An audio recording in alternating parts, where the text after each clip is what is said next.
So, since madami tayong cases ng tetanus ngayon, this month alone, nasa 5 yung na-diagnose natin. So, for awareness lang, ang tetanus or lockjaw ay cause ng bacteria na Clostridium tetani.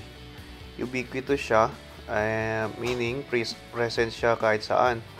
And usually nakukuha ng mga alaga natin through open wound. So, sa video makikita nyo na nag-start lang siya sa maliit na sugat sa paa. And nag-progress, makikita natin yung classical signs ng tetanus.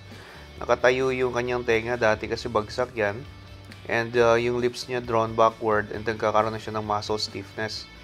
Tsaka minsan, sensitive na rin siya sa ilaw at ingay. So, ginamot natin siya and makita natin after 12 days ng gamutan, on the road to recovery na yung pasyente. Mas less na yung stiffness niya.